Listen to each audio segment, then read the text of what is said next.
All right. We are live.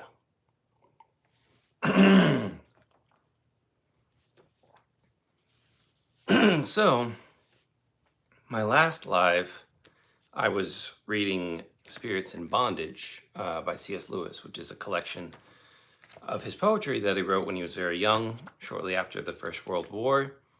And I really enjoyed it. And it's not very long, so I don't know if I'll finish tonight, but if not tonight, I might do one more live potentially. But I'm enjoying it because it keeps me reading, and I've had a couple people join in, and it's been fun to discuss it. And yeah, it just forces me to kind of like really pay attention and give my thoughts. And like I said in my previous live, I'll do my best to say what I think he's trying to say, which is it's a bit difficult. Again, that that time of his life was very interesting in that, people were processing the war. He was, atheistic at the time and struggling with, how do you reconcile, you know, like logic and faith and myth and all these things. How do you put all that together? Can you put all that together, or is story just meant to be enjoyed and that's it? It can be difficult sometimes to decipher the meaning and honestly just guess of what he might have been going through. But it doesn't change the fact that it's fun to read, and I like poetry, and I like C.S. Lewis a lot. I like his writings, and he's an inspiration. And it's sad to think that he really loved poetry and wanted to kind of be known as a poet. He just didn't get the accolades or the recognition that other poets got. And honestly, I hate to say this a little bit understandably, because he's a phenomenal writer, and I don't even think his poetry is bad necessarily, but I know there's people who don't generally like his poetry, and I have read some of it where he doesn't flow as well as someone like Tolkien or other famous poets. Like, there are snippets of his poetry I've even recognized, even in some of this early stuff, that I'm like, that actually sounds really nice. Whether I agree with what he's saying or not, it's like, that's actually pretty good. This just didn't get any recognition. But like his epic poems, they're more technically structured and thought out. But I think because of that, he loses a bit of the artistry of the way that a lot of it sounds, or should sound, in a pleasing manner. But let's go ahead and dive into this. I left off with this one here called The Philosopher last time, meaning I need to start with it. So I'm going to go ahead and read through it and just kind of see what I think he's saying. Who shall be our prophet then, chosen from all the sons of men, to lead his fellows on the way of hidden knowledge, delving deep to nameless mysteries that keep their secret from the solar day? Or who shall pierce the surer eye, the shifting veil of bitter sweet, and find the real things that lie beyond this turmoil which we greet with such a wasted wealth of tears? Who shall cross over for us the bridge of fears, and pass into the country where the ancient mothers dwell? Is it an elder bent and hoar, who, where the waste Atlantic swell on lonely beaches makes its roar, in his solitary tower, through the long night hour by hour, pores on old books with watery eye, when all his youth has passed him by, and folly is schooled and love is dead, and frozen fancy laid abed, while in his veins the gradual blood slackens to a marish flood. For he rejoiceth not in the ocean's might, neither the sun giveth delight, nor the moon by night shall call his feet to wander in the haunted forest lawn. He shall no more rise suddenly in the dawn, when mists are white and the dew lies pearly, cold and cold on every meadow, to take his joy of the season early, to opening flower and the westward shadow. And scarcely can he dream of laughter and love. They lie so many leaden years behind. Such eyes are dim and blind, and the sad, aching head that nods above. His monstrous books can never know the secret we would find. But let our seer be young and kind, and fresh and beautiful of show, and take in air the lusty head, and rapture of his youth be dead, ere the gnawing peasant reason school him over deep in treason to the ancient high estate of his fancy's principate, that he may live a perfect whole, a mask of the eternal soul, and cross at last the shadowy bar to where the ever living are. Oh, thank you so much, Lana. That's so kind. Yeah, again, there's a lot packed in here. The philosopher. I think, again, this is just, it's a lot. I'll do my best here, but I think what he's trying to kind of say is, he's thinking about, he's discussing the things that he cares about. And the idea of a prophet, someone who speaks of things yet to come, or declares the truth of something to edify the people around them, and that has authority to do that, and that person is a guide. So this person, the title is philosopher. So he's, I think there's a connotation that people who think a lot, kind of inhabit that role. For those who maybe don't have more of a spiritual view, they have more of a naturalistic view.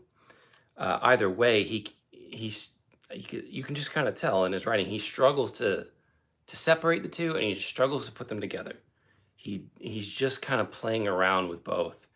But and again, it seems like he's playing on like how old the philosopher or the prophet should be. It's like, should they be young? Should they be old? If they're young, let them have their show, but like we don't like the rapture of his youth will die, things like that. So yeah, there's a lot packed in here, but I thought this one was pretty good in terms of the rhyme scheme, the rhyme pattern, the flow to it. So it was enjoyable. And again, I might be missing some things there, and I'm sure if I were to reread it and kind of slow down a little bit, I could maybe pull some more out. But it has beautiful imagery.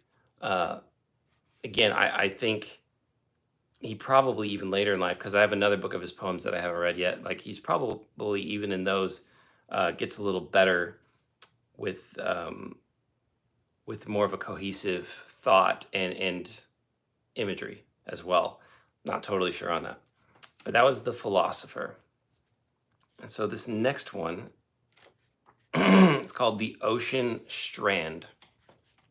Let's give it a go here.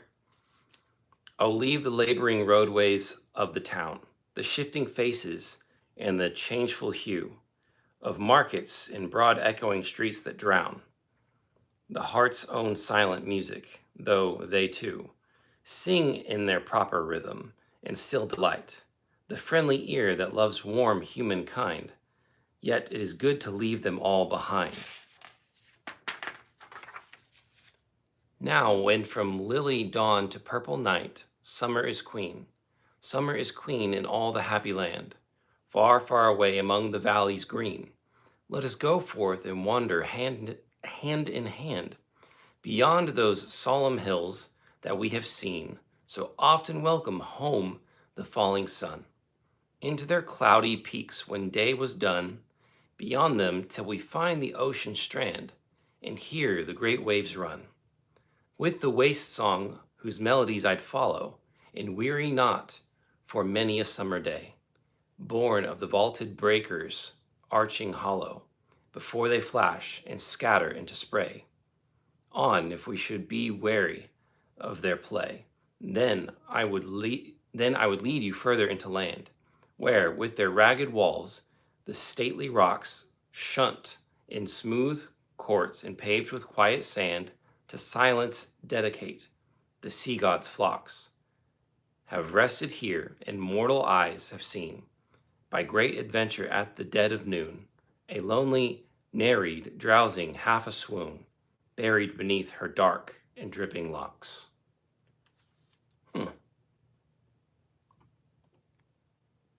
Captain Caveman.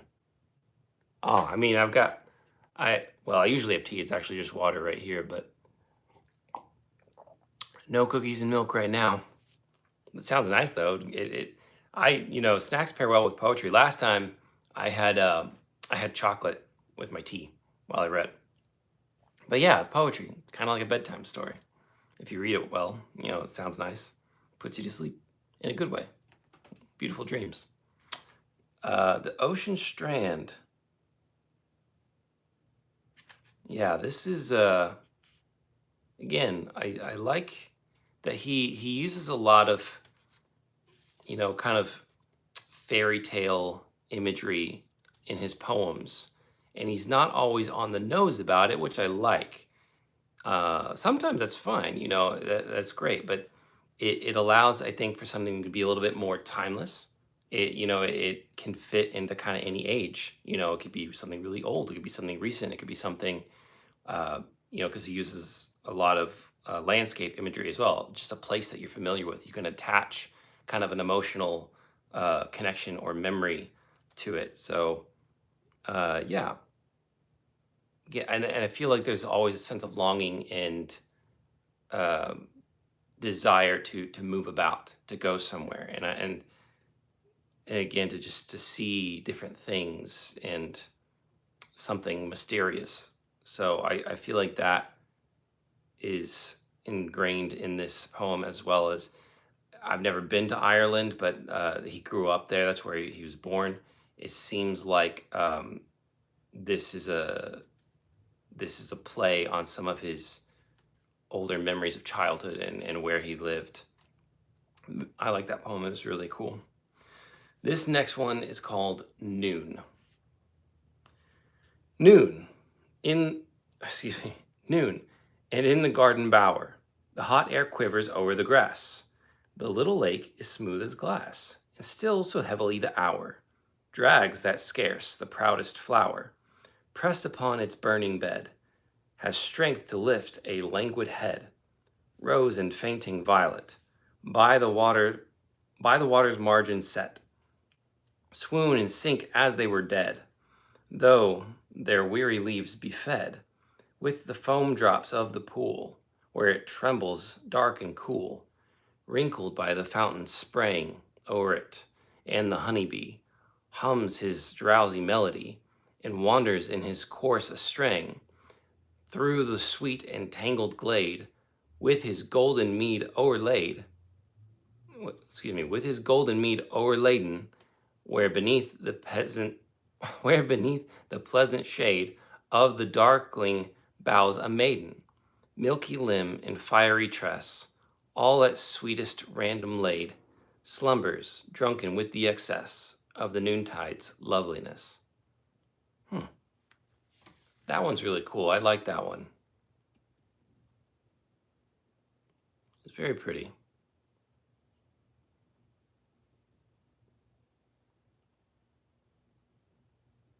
Yeah. Yeah, it's just like a beautiful midday tower, flowers, water, growth, strangers taking in the beauty, a maiden as well taking in the beauty, and just like resting in it, slumbers drunken with excess of the noontide's loveliness. So just, a beautiful day, noontime. Yeah, it's great. It's a great poem. So this next one is called Milton Read Again. In parentheses, it says in Surrey. Okay. 3 golden months, while summer on us stole, I have read your joyful tale another time, breathing more freely in that larger clime, on learning wiselier to deserve the whole. Your spirit, master, has been close at hand, and guided me, still pointing treasures rare, thick sown where I before saw nothing fair, and finding waters in the barren land.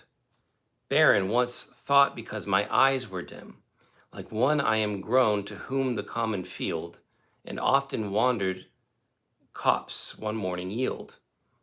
New pleasures suddenly, for over him falls the weird spirit of unexplained delight, new mystery in every shady place, in every whispering tree a nameless grace, new rapture on the windy seaward height. So may she come to me, teaching me well to savor all these sweets that lie to hand, in wood and lane about this pleasant land, though it be not the land where I would dwell. That's really interesting. So Milton read again in Surrey. He might be referring to John Milton. Is it John Milton? Paradise Lost? Is that what it is? I don't know. I've got the book somewhere. Milton, whatever. I feel like he's referring to Milton, who wrote Paradise Lost. And again, at this time, he's not really a Christian believer, but he enjoyed great literature and classics and medieval. He was a professor of medieval literature and history. And so, and I haven't read it either yet, but I think he wrote this after he became a Christian, but he has a book called Preface to Paradise Lost. So I feel like he might be referencing that. So even if he wouldn't strictly agree with maybe Milton in terms of belief at this time, it's, I think, fair to guess that he was at least maybe enamored by Paradise Lost. I could be totally wrong. There might be, historical, recording of whether he did or didn't like it at this time in like his letters or his journal entries or things like that. I'm not sure. But still, he would know like that would be a great work, and that many people had read it, and he would find potentially fascination in it. Again, at least in terms of story and myth, whether he agreed with it or not. That being said, yeah, I think this is interesting. I feel like I need to read it again. Like, it's not bad, but I don't think it was one of his better ones necessarily in terms of again, like the coherent story that he's trying to tell, or beautiful in terms of words. Like, it's not bad. It's just, I think it's, personally for me, it's a little more bland. I would maybe change my mind if I read it a few more times. But I think he's also trying to get at how maybe some people feel when they read Milton or stories like Milton's poems, that have to do with supernatural things, or again, sense of longing, sense of belief, or wanting to believe something. So I think that's probably what he's aiming for in this poem. Okay. This next one is called Sonnet. The stars come out, the fragrant shadows fall, about a dreaming garden still and sweet. Let me start over because that was really interesting. The stars come out, the fragrant shadows fall, about a dreaming garden still and sweet. I hear the unseen bats above me bleat. Among the ghostly months their hunting call. And twinkling glowworms all about me crawl. Now for a chamber dim, a pillow meet, where slumbers deep as death, a faultless sheet, cool, white, and smooth. So may I reach the hall, with poppies strewn where sleep that is so dear, with magic sponge can wipe away an hour, or 12 and make them not, why not a year? Why could a man not loiter in that bower until 1,000 painless cycles wore? And then what if it held him evermore? Man, his poetry is fascinating, but it's, again, and maybe some people feel this way about poetry in general, and that's okay. That's why you reread it. That's why you read different kinds, and you come to understand it better. but I feel like there's so much packed in a lot of his poetry, but at the same time, it's like I'm not quite sure what he's trying to get at. Now, I'll read through it a couple times and see if I can get more things. That doesn't take away the fact that there's beauty in it, you know, and let's see. Twinkling little word, so I may reach the whole. I feel like it almost has to do with dreams. It has to do with like nighttime, the stars coming out, everything's still. You know, you might hear like something like he says bats here, or something like birds outside. You know, there's life even in the stillness, but it's not like this waking noise, but it's like this presence of life around you in the midst of rest. And you know, with magic, sponge can wipe away an hour. You know, like you lose a sense of time when you sleep usually, until you wake up. You know, and the last line here, like until 1,000 painless cycles wore, and then what if it held him evermore? So there's like a idea of continual rest or stasis within this stillness or dreamlike state. Interesting. Yeah, maybe he's just trying to describe what it feels like to truly be at rest or to dream. Not totally sure. Okay.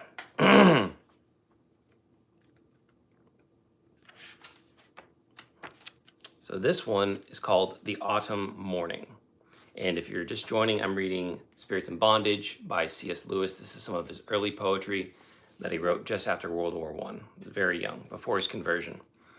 Okay, The Autumn Morning.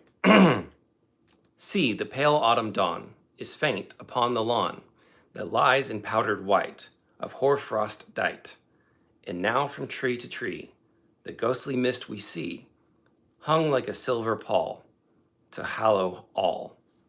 It wreathes the burdened air, so strangely everywhere, that I could almost fear this silence drear, where no one songbird sings in dream that wizard things, mighty for hate or love, were close above, white as the fog and fair, drifting through the middle air, in magic dances dread over my head. Yet these should know me too, lover and bondman true, one that has honored well the mystic spell of earth's most solemn hours, wherein the ancient powers of dryad, elf, or faun, or leprechaun, oft have their faces shown to me that walked alone, seashore or haunted fen, or mountain glen. Wherefore I will not fear to walk the woodlands sere into this autumn day, far, far away. That's a fun one. Obviously, he's, you know, imbuing it with his love of like fairy tales and, you know, fairy characters. But yeah, I think it's just beautiful descriptions of an autumn day, you know, and like there could be more complexity to it than I'm personally drawing out in the moment. But yeah, I just think it's like beautiful day, look around you, you know, see some beautiful creatures, something like that. So I'm not trying to oversimplify it, but again, a lot of these poems would require me to probably read them several times or to research and read about them, what other scholars have said, or if there's more insight in, like, say, his letters to fans, things like that. But yeah, I just think it's a description of a beautiful autumn day with fairy tale creatures. Okay, cool. Finished the first section here. Get a sip here.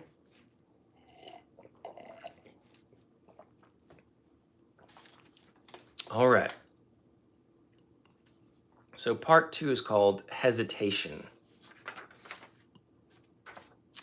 And again, if you're just joining in, reading Spirits in Bondage by C.S. Lewis, his early poetry.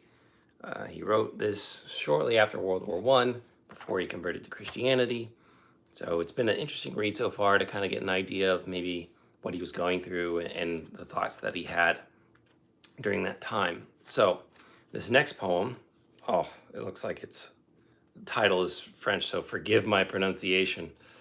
It's L'Apprenti Sorcière, I believe is how you say it. We'll pretend I got that right. So here we go.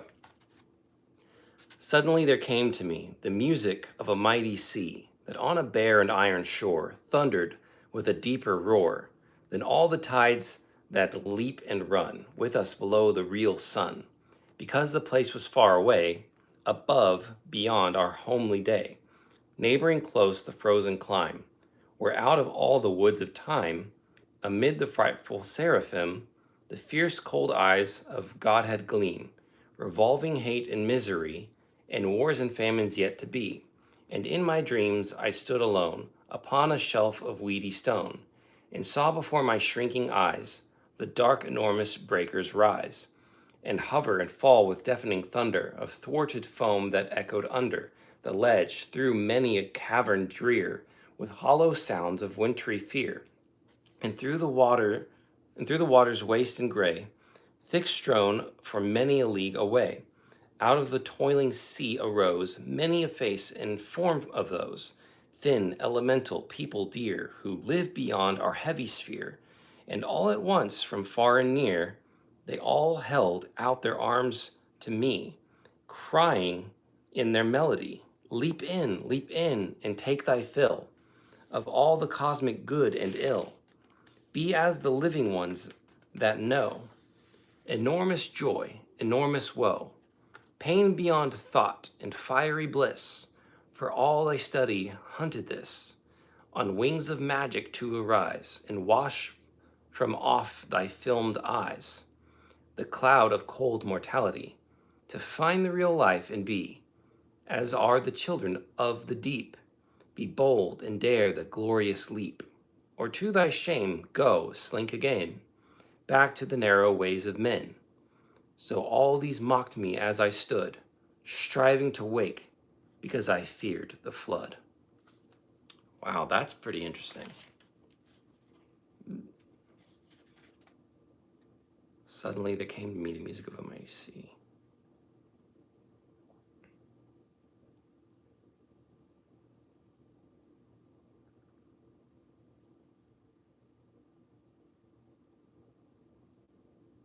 Huh.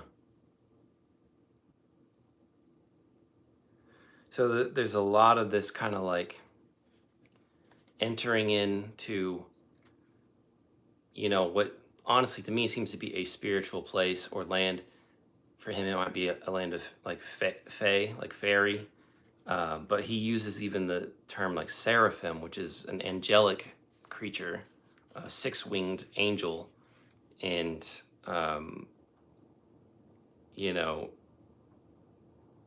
the fierce cold eyes of Godhead gleam, revolving hate and misery and wars and famines yet to be. He uses a lot, and I've noticed in his poetry, like contrasts. And again, I think he does that because, for one, I think he thinks it, or at least thought it was fun to play around with the contrasts, but he seems to struggle reconciling them together, or what has the proper like hierarchy, what has the proper place above the other. And it, again, this seems to almost enter into like a dream-like state. And it's like there's these, he doesn't say like dryads or naiads or whatever, but he's talking about the toiling of the sea, and then these voices that are calling out from the deep, and telling him to take this leap. But it's scary because it's like, what's in the deep, like, and maybe that's why he doesn't name them, because he can't see what these what's calling out to him, these voices. But this idea of taking the leap, there's enormous joy, there's enormous woe, pain and bliss, and but it's like, what are you going to get if you leap in, right? So, and then near the end here, it says, so all these mocked me as I stood, striving to wake, because I feared the flood. So it's like, yeah, it was like, is this a dream? Is it a good dream? Is it a nightmare? Whatever the case, seems to be intense, and he's trying to wake from it. And then the voices are like making fun of him because they're afraid that he's afraid of what's in the deep, because he doesn't know if it's the pain or if it's the joy. And so that's a very interesting poem. I definitely would like to read that one again. But I'm going to move on for now. So this next one is called The Alexandrines. And again, if you're just joining, I'm reading Spirits in Bondage by C.S. Lewis, and early poetry written shortly after World War I. I know I've said that several times, but I like to keep people updated if they're just kind of hopping in. Get a little sip here. Okay. So this one is called Alexandrines. There is a house that most of all on earth I hate, though I have passed through many sorrows and have been in bloody fields, sad seas, and countries desolate. Yet most I fear that empty house where the grass is green, grow in the silent court, the gaping flags between, and down the moss-grown paths and terrace no man treads, where the old weeds rise deep on the waste garden beds. Like eyes of one long dead, the empty windows stare, and I fear to cross the garden, I fear to linger there, for in that house I know a little, silent room, where someone's always waiting in the gloom, to draw me with an evil eye and hold me fast, yet thither doom will drive me, and he will win at last. And that's like heavy. I feel like potentially there has some stuff to do with the war there. Early on it says, though I have passed through many sorrows and have been in bloody fields, sad seas, and countries desolate. So interesting. But yeah, there's times, and I don't know if this is a memory, if this is like totally fabricated or whatever. I don't know if he's trying to make a little spooky story, but there's things, like even as a kid, I remember going to maybe visit someone's house, but it was like, don't go in this room. And then you're like, why? And then you get freaked out or something if you catch a glimpse of someone in there or hear something creak. And it seems like that's something like this. It's like a memory of a place that he just didn't care for, but he exaggerated it to a point of, of like a legend almost. Because again, the imagery has this decay to it, like waste gardens and empty windows and this person that's waiting with an evil eye, and that if he gets caught by it, that person will I don't know, like he will belong to him or something, like that he'll be a prisoner or something to that effect. So it's like he's kind of saying, I'd rather, maybe not rather, but it's like, I've been through very difficult things. I've seen war, I've gone to all this stuff, and this other thing is worse to me. It's very interesting. I don't know if I could find out more about this one, but that would be interesting to know more about it. Okay. Let's see. This next one is a little bit longer. A little sip of water here.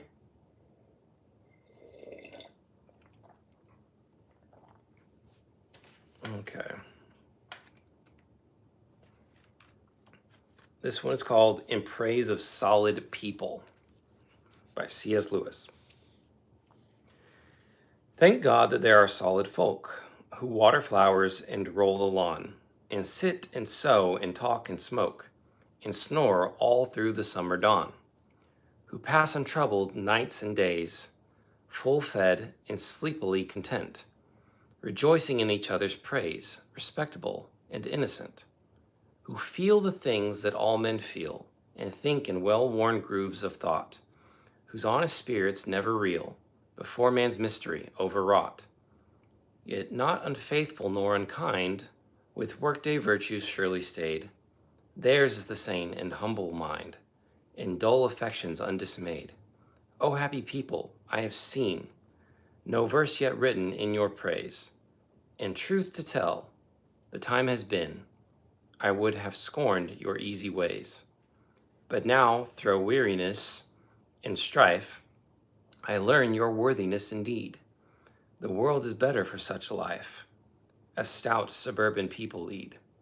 Too often have I sat alone when the wet night falls heavily, and fretting winds around me moan, and homeless longing vexes me.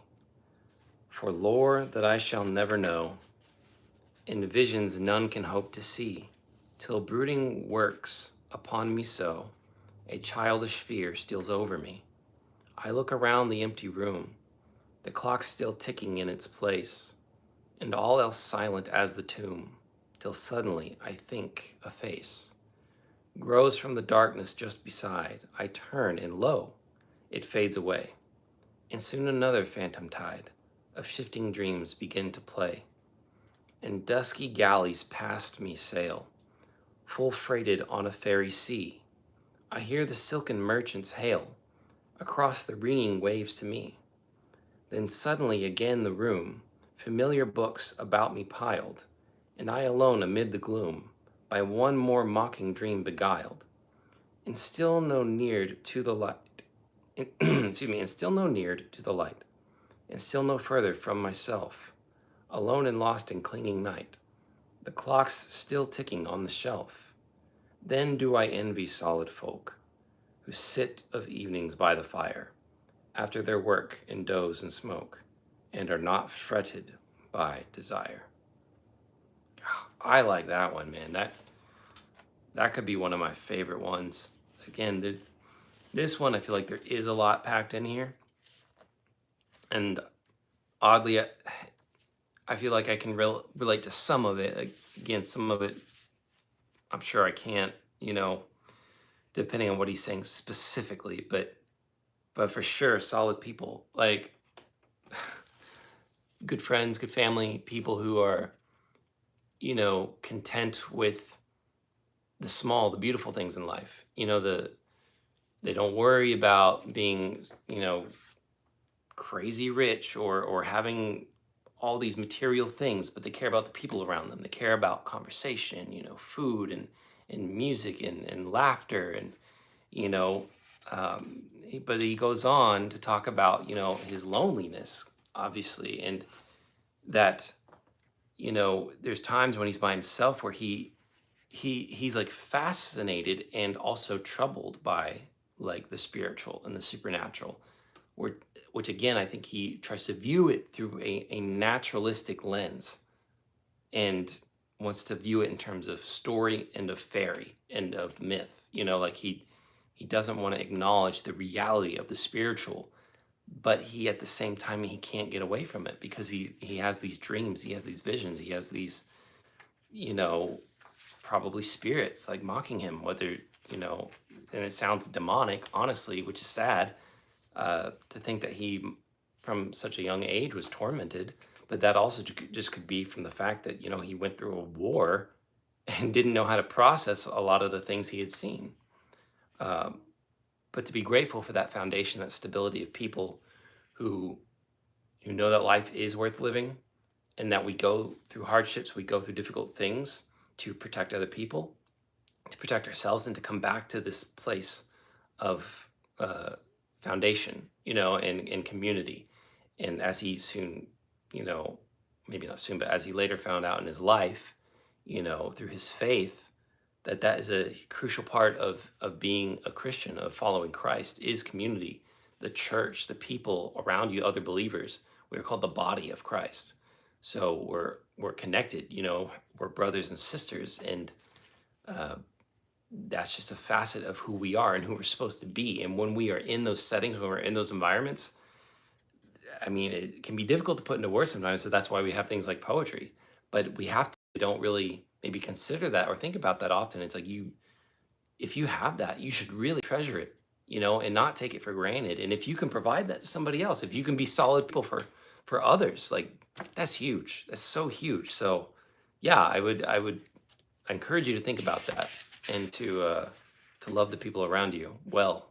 You'd be amazed what can come of it. That's a really good poem. I like that one a lot. So I guess there's two parts to part two, because this is also part two, and it says the escape. Oh, this is a longer one. I'll get another little sip. Okay. This one is called Song of the Pilgrims. O dwellers at the back of the north wind, what have we done to you? How have we sinned, wandering the earth from Orkney unto Ind? With many deaths our fellowship is thinned, our flesh is withered in the parching wind, wandering the earth from Orkney unto Ind. We have no rest, we cannot turn again, back to the world and all her fruitless pain, having once sought the land where ye remain. Some say ye are not, but God, we know that somewhere past the northern snow, waiting for us the red rose gardens blow. The red rose and the white rose gardens blow, in the green northern land to which we go. Surely the ways are long and the years are slow. We have forsaken all things sweet and fair. We have found nothing worth a moment's care, because the real flowers are blowing there. Land of the lotus, fallen from the sun, land of the lake from whence all rivers run, land where the hope of all dreams is won.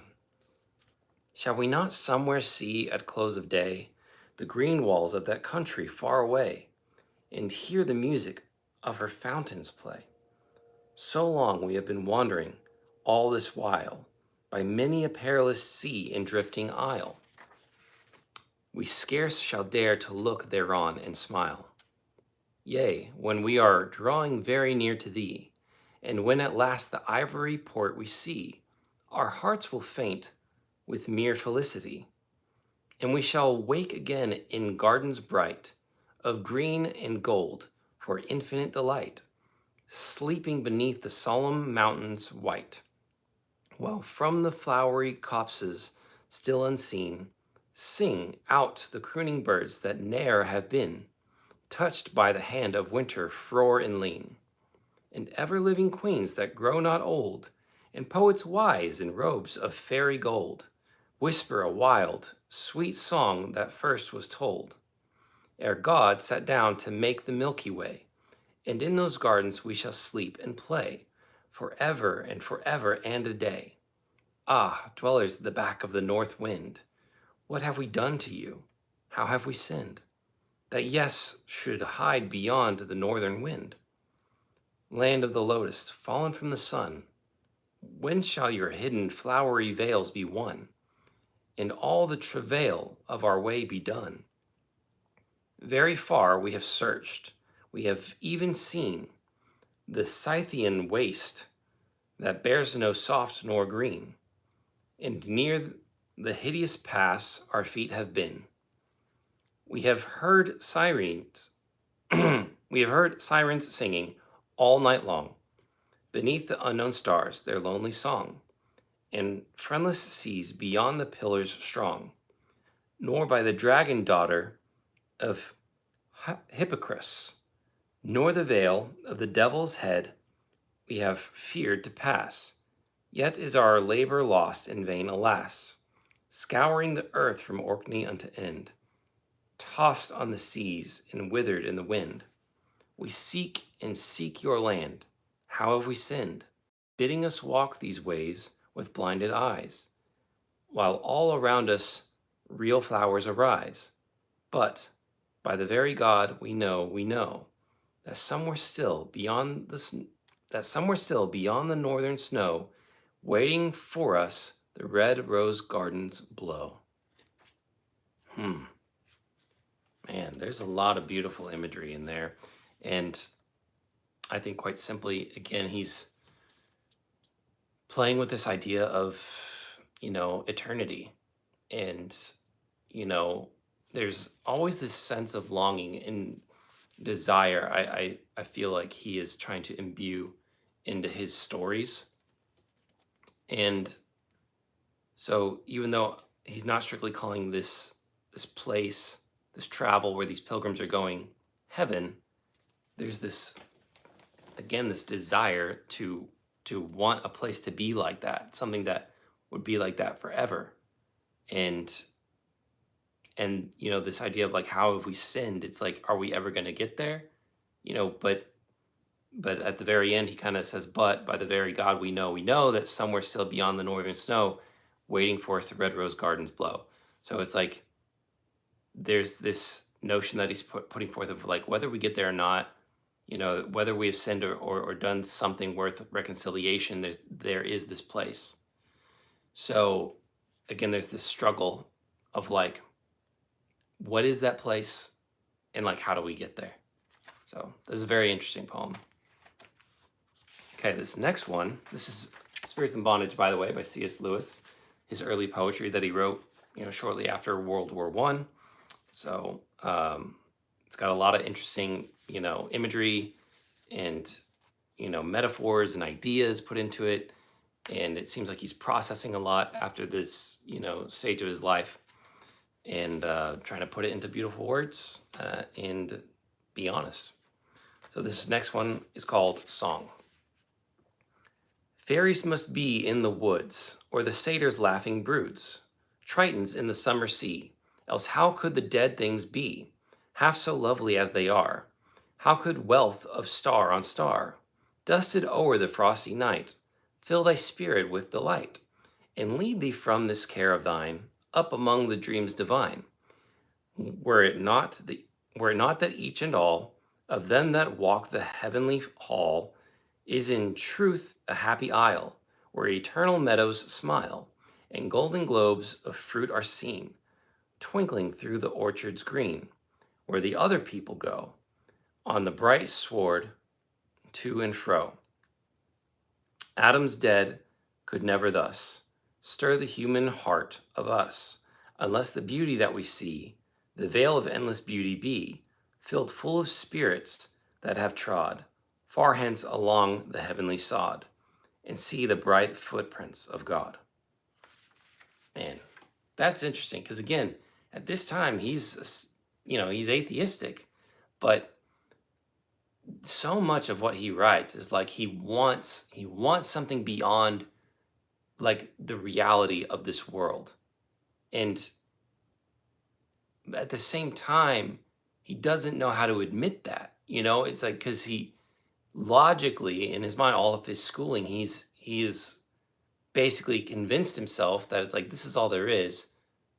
But there's like this question of like, but why? Why would this only be it? It's like, why do I feel the way I feel? Why do I, enjoy songs and beauty and poetry and, fairy tales? And, why do people write all these stories about God, and whether it be, the Christian God or other gods? It's like, why do we think about like a creator? Why do we think about something higher than us?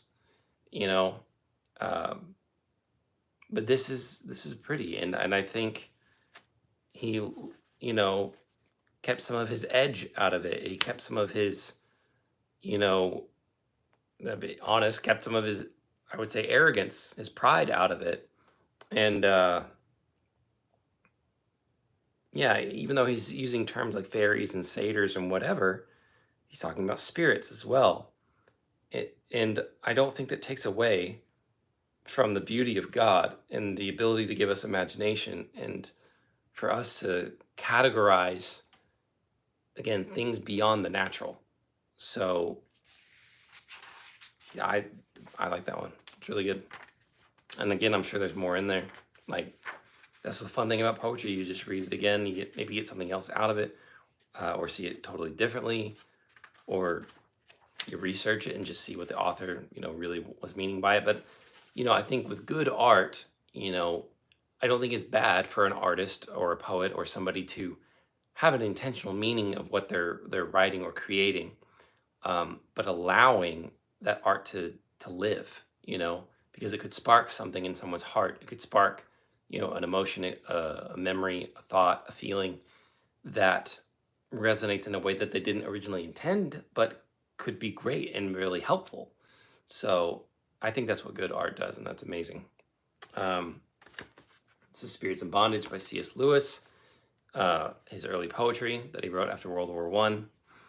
So this next one, It's called The Ass. I woke and rose and slipped away to the heathery hills in the morning gray, in a field where the dewy lay cold, in a field where the dew lay cold and deep, I met an ass, new roused from sleep. I stroked his nose and I tickled his ears, and spoke soft words to quiet his fears.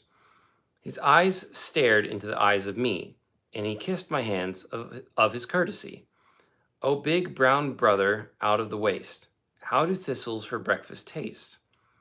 And do you rejoice in the dawn divine, with a heart that is glad no less than mine? For, brother, the depth of your gentle eyes is strange and mystic as the skies. What are the thoughts that grope behind, down in the mist of a donkey mind? Can it be true, as the wise men tell, that you are a mask of God as well? And as in us, so in you no less, speaks the eternal loveliness. In words of the lips that all things know, among the thoughts of a donkey go. However it be, our 4-foot brother, fair today is the earth, our mother. God send you peace and delight thereof, and all green meat of the waste you love. And guard you well from violent men, who'd put you back in the shafts again. But the ass had far too wise a head to answer one of the things I said. So he twitched his fair ears up and down, and turned to nuzzle his shoulder brown. That's pretty fun. And I don't know about everybody, but for me, it's there. I've had thoughts of like, if I look at an animal, I'm like, what is that animal thinking? Like if that animal could say something or talk to me. So yeah, it's just a fun, I think, kind of extrapolation of that idea. Yeah, it's just a fun poem. Okay, this next one, it's called Ballad Mystique. The big red house is bare and lone, the stony garden waste and sere, with blight of breezes ocean blown, to pinch the wakening of the year. My kindly friends, with busy cheer, my wretchedness could plainly show. They tell me I am lonely here. What do they know? What do they know? They think that while the gables moan and easement creak in winter drear, I should be piteously alone, without the speech of comrades dear. And friendly for my sake they fear. It grieves them thinking of me so. While all their happy life is near, what do they know? What do they know? That I have seen the Dagda's throne in sunny lands without a tear, and found a forest all my own to ward with magic shield and spear, where through the stately towers I rear, for my desire around me go, immortal shapes of beauty clear. They do not know, they do not know. L'envoy, the friends I have without a peer. Sadly, if I'm reading this correctly, I just think there's elements of him trying to explain his loneliness. And, it's not to say that he didn't have friends, because he does, but I think there's this idea that they have things going on now that he doesn't. Like he was not married, they didn't have kids, and just kind of having to go through life and having that feeling of seemingly being alone. But again, kind of relying on his imagination and thinking about, fairyland, like something eternal, something immortal. That was a comfort to him, it seems like, during that time. So, yeah, that's interesting. Oh, there's the last bit of it there. Beyond the western ocean's glow, whither the fairy galleys steer, they do not know. How should they know? Okay. So it's still, I think, what I was saying kind of holds there.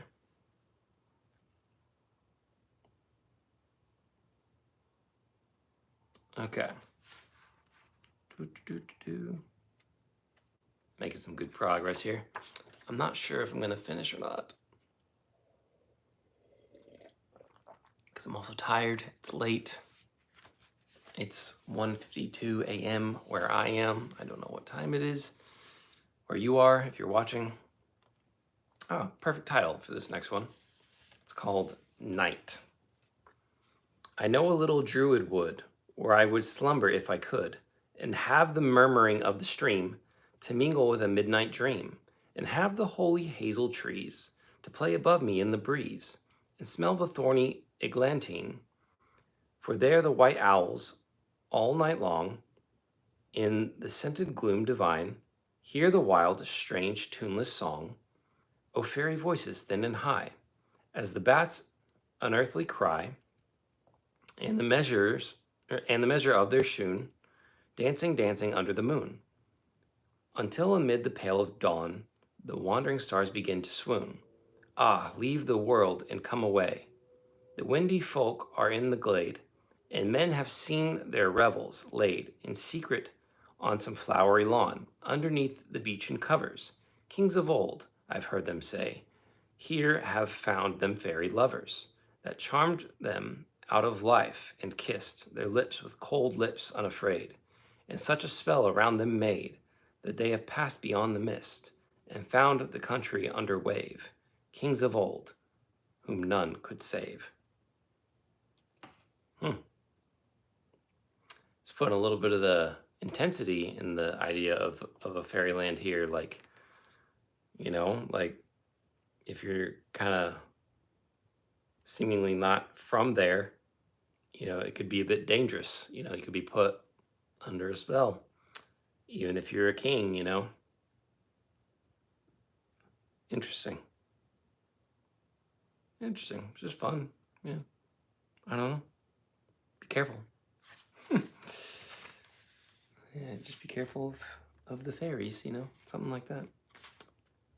Okay, this next one is called Oxford, and he was a don at Oxford. So this should be interesting. It is well that there are palaces of peace, in discipline, in dreaming and desire, lest we forget our heritage and cease the spirit's work to hunger and aspire, lest we forget that we were born divine, now tangled in red battle's animal net, murder the work and lust the anodyne, pains of the beast 'gainst bestial solace set. But this shall never be, to us remains one city that has nothing of the beast, that was not built for gross material gains, sharp wolfish power of empire's glutted feast. We are not wholly brute, to us remains a clean, sweet city lulled by ancient streams, a place of visions and of loosening chains, a refuge of the elect, a tower of dreams.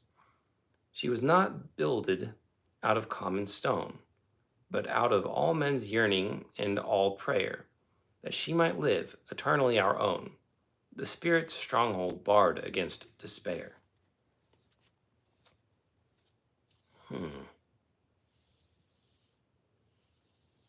That one's, it's a little tough for me. I think that he's grateful for places like Oxford. He has this line that says, the spirits, lest we forget our heritage and cease the spirit's work to hunger and aspire. So to have a place of study, to have a place to learn, it does something to us if we apply ourselves, if we allow the history around us to, inspire us.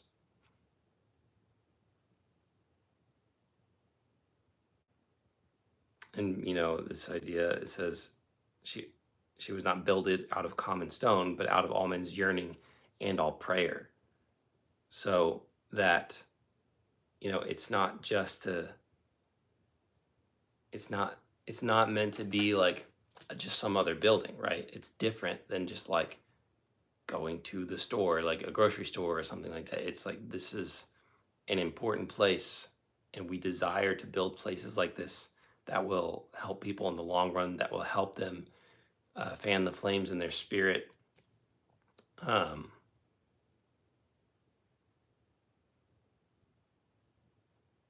Yeah, that's a cool last line. That she might live eternally our own, the spirit's stronghold barred against despair.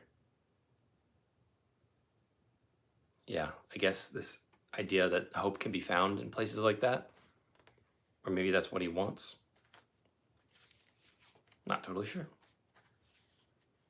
Interesting.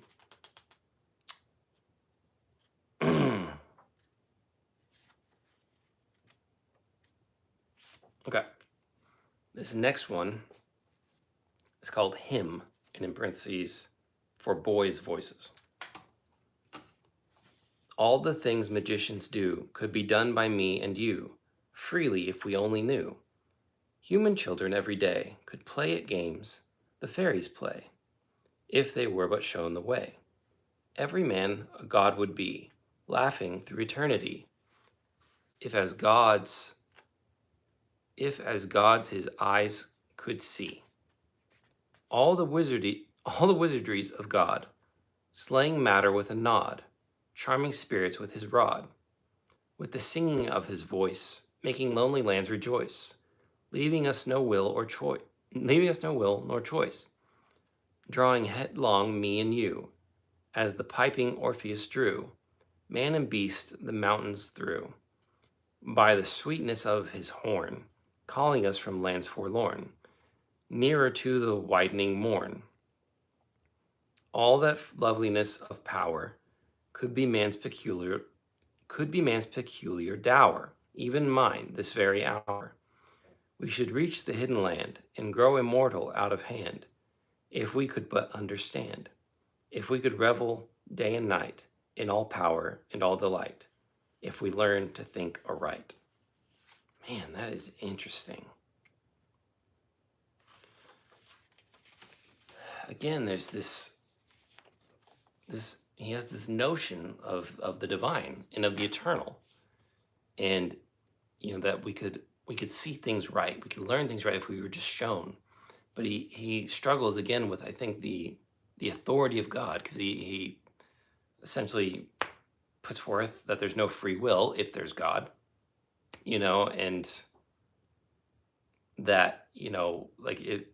So it's, even if we could see properly and know how to do all this stuff correctly and understand, right from wrong, and how to wield, creation, and there's this, I don't know, I'm getting a little off here, I think, but only has power could be man's peculiar dower.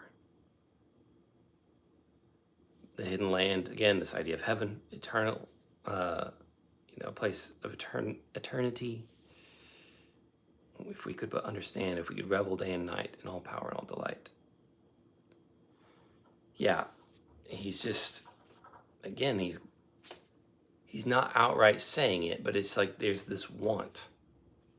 But he doesn't have things in proper perspective or order just yet. He has this, he's kind of close in a way. It's like, I need to see things right. But he doesn't realize that once he sees things right, it's like that we do have free will, that we do have choice, that God is good, and that it's right that he is above us, that we should worship him and give him all glory. So it's like he's on the path, but doesn't want to admit it still.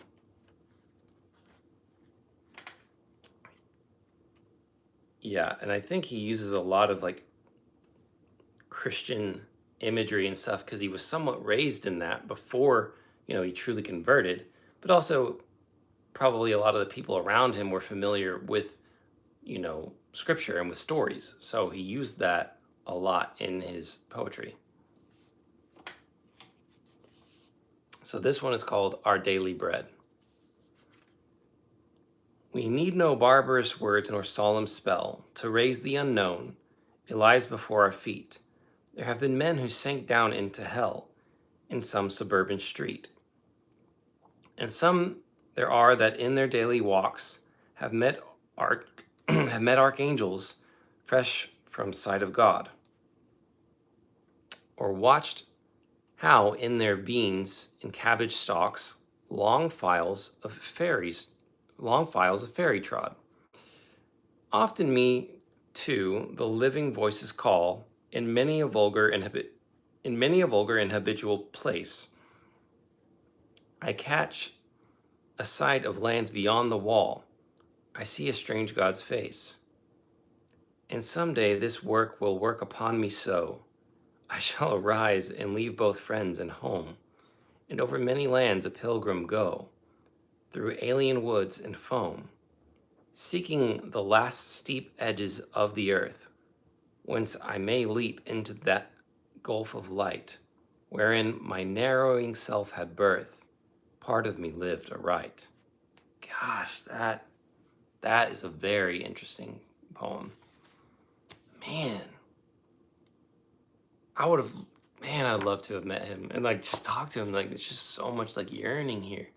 It's like kind of heartbreaking, man. Like he's just searching. He's searching, and even though I think he might just be, in some senses, thinking that, oh, I'm just gonna write something beautiful that people can relate to. Probably more than he even realized, he's being more honest than he probably even meant to be, and truly just seeking after, God, really, and not even and knowing it. Like what was this line here? Man, this was like prophetic for himself. He might have just thought he was writing some beautiful poem or art, but he's like, and someday this work will work upon me so. I shall arise and leave both friends and home, and over many lands a pilgrim go, through alien woods and foam.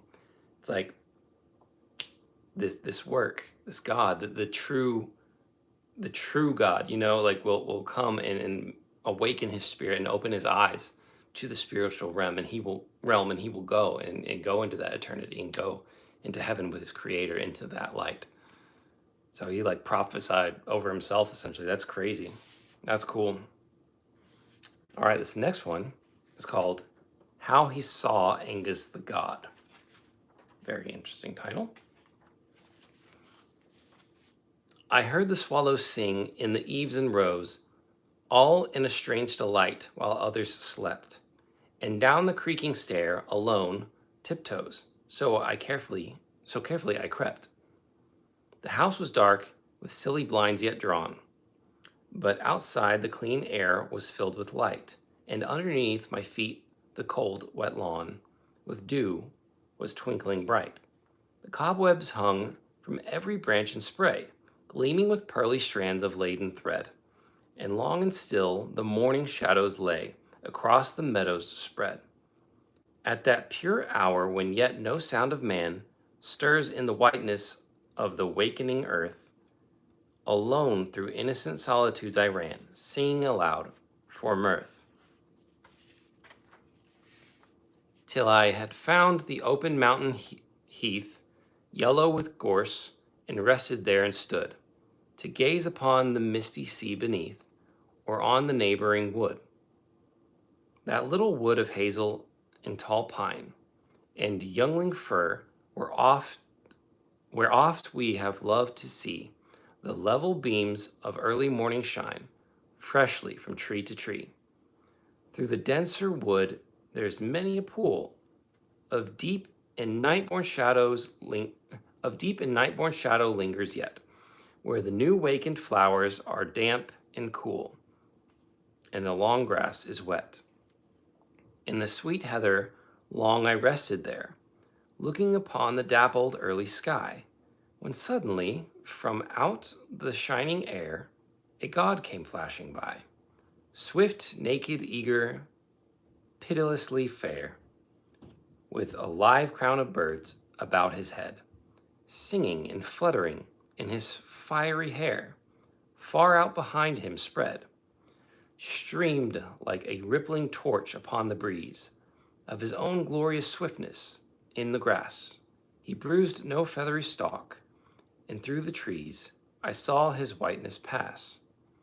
But when I followed him beyond the wood, lo, he was changed into a solemn bull, that there upon the open pasture stood, and browsed his lazy full. How he saw Angus the God. Interesting. I don't know if Angus the god is like an actual like Greek god or something that he's taken from his studies, or if he just made it up. But apparently Angus is a dude that runs around and then can transform into a bull. But interesting. Yeah, obviously this, fascinated by these types of stories and creatures and wanting to see something like that. So again, I don't know if he made up this, pagan god or if it's in other stories, but wanting to catch a glimpse of something like that, and then when you run after it, and then it transforms into something else. So interesting. Okay, reading Spirits in Bondage by C.S. Lewis, his early poetry. This next poem is called The Road. I stand on the windy uplands among the hills of down, with all the world spread out beneath, meadow and sea and town, and plowlands on the far-off hills that glow with friendly brown. And ever across the rolling land to the far horizon line, where the blue hills border the misty west, I see the white roads twine, the rare roads and the fair roads that call this heart of mine. I see them dip in the valleys and vanish and rise and bend, from shadowy dell to wind-swept fell, and still to the west they wend, and over the cold blue ridge, at last to the great world's uttermost end. And the call of the roads is upon me, a desire in my spirit has grown, to wander forth in the highways, twixt earth and sky alone, and seek for the lands no foot has trod, and the seas no sail has known. For the lands to the west of the evening and east of the morning's birth, where the gods unseen in their valleys green are glad at the ends of the earth, and fear no morrow to bring them sorrow, nor night to quench their mirth. It's difficult sometimes when I'm reading it out loud to really intake all of the details, because I'm trying to read it clearly. But some beautiful imagery here for sure. This is one of those good ones. Yeah, it's just similar themes to all of his other stuff in terms of like going places, travel, desire to see fairy things, and a place without sadness, a place without loneliness. This last line, and fear no morrow to bring them sorrow, nor night to quench their mirth. He wants that joy to last. So that was an interesting one. This next one is called Hesperus. Let me get a drink of water real quick. Thanks for joining in, guys. I really appreciate you hanging out with me. If you find any of these poems beautiful, let me know. If you have any favorite poets or poems, drop them down in the comments. I'd love to know what they are. Always down to share great poetry. Okay, Hesperus. Through the starry hollow of the summer night, I would follow Hesperus the bright, to seek beyond the western wave his garden of delight. Hesperus the fairest of all gods that are, peace and dreams thou bearest in thy shadowy car, and often in my evening walks I bless thee from afar. Stars without number dust the noon of night, thou the early slumber, and the still delight of the gentle twilight hours, rulest in thy right. When the pale skies shiver, seeing night is done, past the ocean river, lightly thou dost run, to look for pleasant sleepy lands that never fear the sun, where beyond the waters of the outer sea, thy triple crown of daughters that guards the golden tree, sing out across the lonely tide a welcome home to thee. And while the old dragon for joy lifts up his head, they bring thee forth a flagon of nectar foaming red, and underneath the drowsy trees of poppies strew thy bed. Ah, that I could follow in thy footsteps bright, through the starry hollow of the summer night, sloping down the western ways to find my heart's delight. Yeah, similar themes here. Just like finding a place of beauty, following after something beautiful to hopefully find. So it's like that's a key, right? Whether it's a god, whether it's a fairy, you know, it's just something beautiful, and like hoping that that thing leads you to a place of joy, of mirth, and peace and rest. So that was an interesting one. Okay, this next one is called the Star Bath. A place uplifted towards the midnight sky, far, far away among the mountains old, a treeless waste of rocks and freezing cold, where the dead, cheerless moon rode neighboring by, and in the midst a silent tarn there lay, a narrow pool, cold as the tide that flows, where monstrous bergs beyond Varinger stray, rising from sunless depths that no man knows. Thither as clustering fireflies have I seen. At fixed seasons all the stars come down, to wash in that cold wave their brightness clean, and win the special fire wherewith they crown the wintry heavens in frost. Even as a flock of falling birds, down to the pool they came. I saw them, and I heard the icy shock of stars engulfed with hissing of faint flame. Ages ago, before the birth of men, or earliest beast, yet I was still the same, that now I remember, knowing not where or when.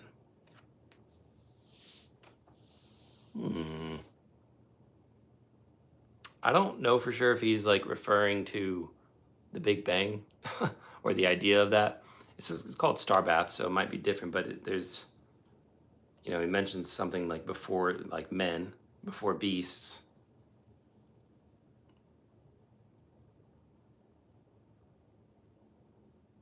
But it's referring to a place. It's the first line, a place uplifted.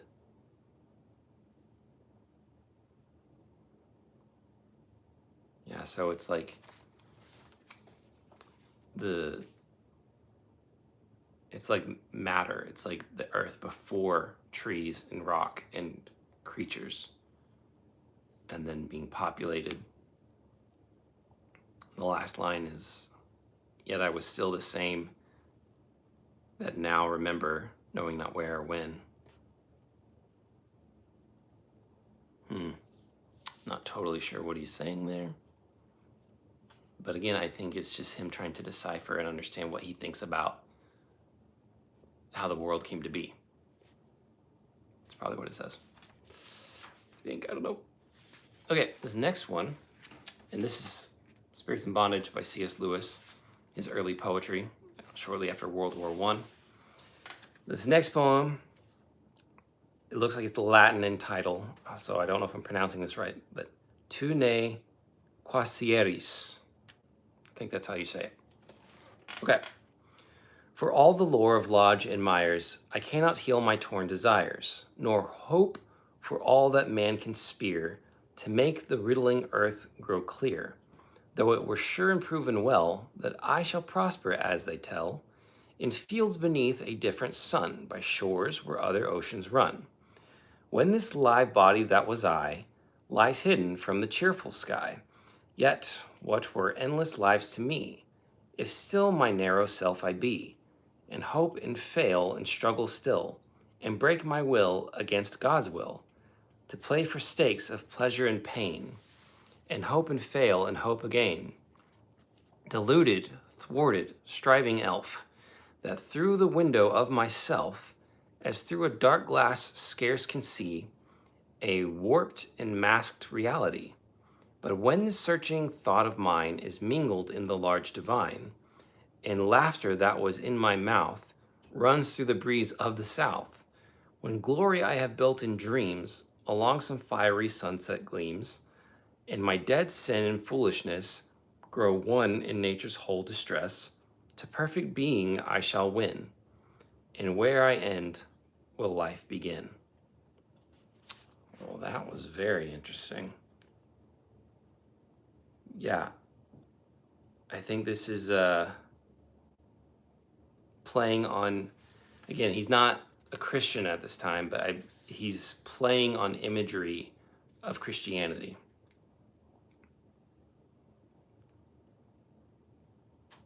talking about his will against God's will.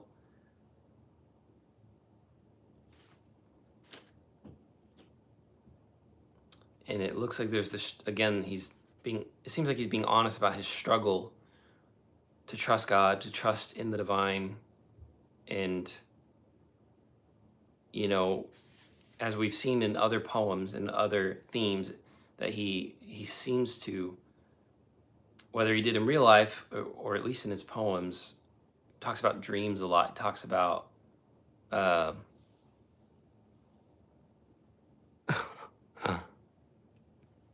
interesting comment there. But it just seems like the dreams that come, although they can be distracting to him, that he dreams about a place of beauty and a place of eternity. Yeah, when glory I have built in dreams along some fiery sunset gleams, and my dead sin and foolishness grow one with nature's whole distress, to perfect being I shall win, and where I end will life begin. So he realizes that there's this element of sacrifice, that we all maybe struggle with or try to understand. And he knows that's within the Christian faith, but it doesn't seem like he has a pointed way of really understanding it or discussing it. He just knows that, to get to a place of beauty and of eternity, usually you have to be worthy of that place and be perfected. But it's like, how are you perfected? How do you get there? So there's still this lingering question of how to get there. Okay. Got a few more. Let's drive it home.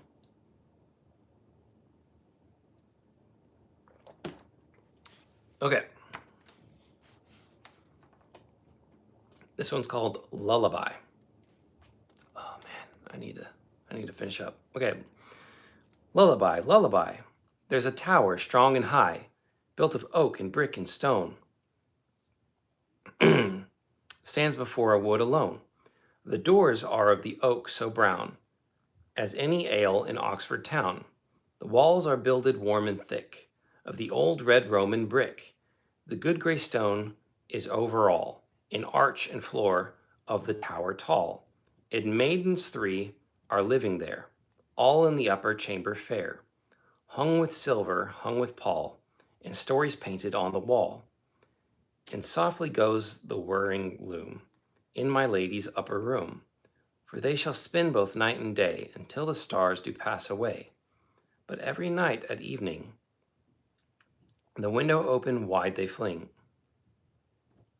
and one of them says a word they know, and out as three white swans they go, and the murmuring of the woods is drowned, and the soft wings whirring sound.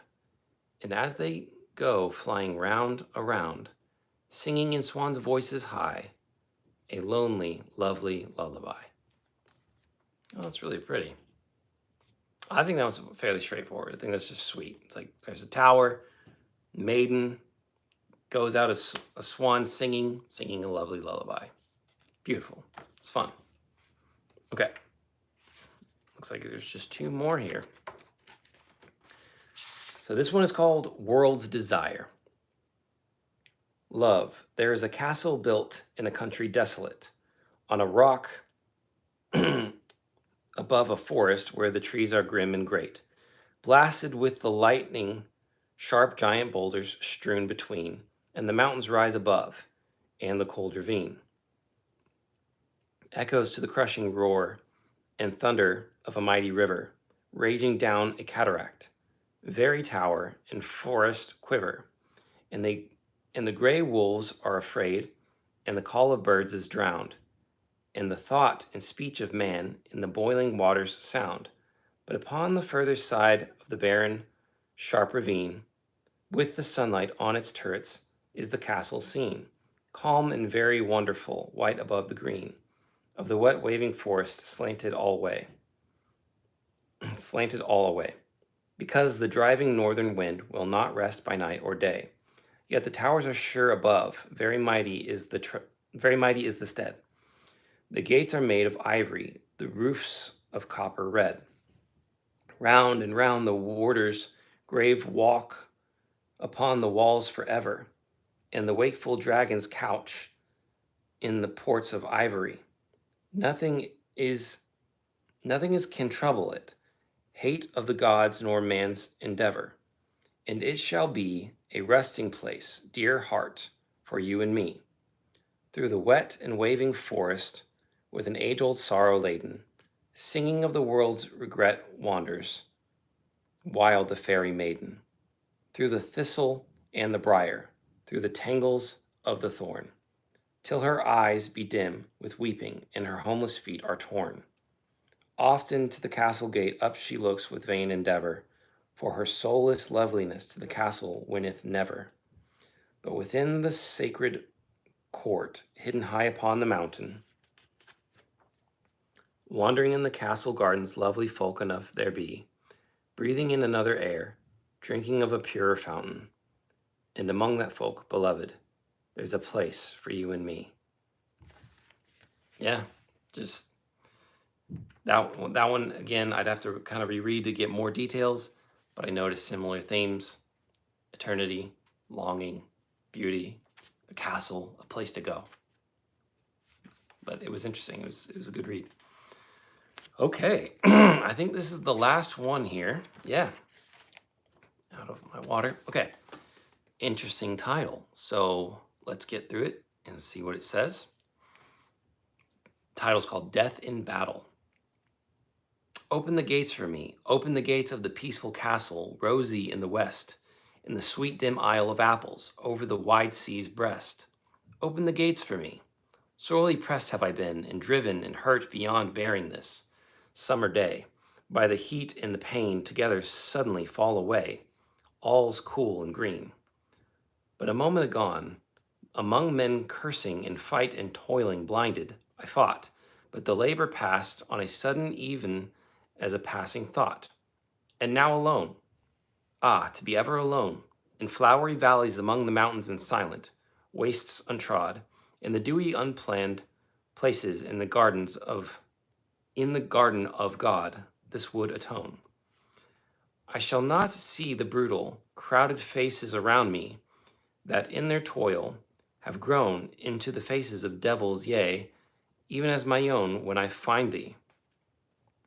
O country of dreams, beyond the tide of the ocean, hidden and sunk away, out of the sound of battles, near to the end of day, full of dim woods and streams. That's a bit of a toughie for me right now. I think also because I'm tired. But,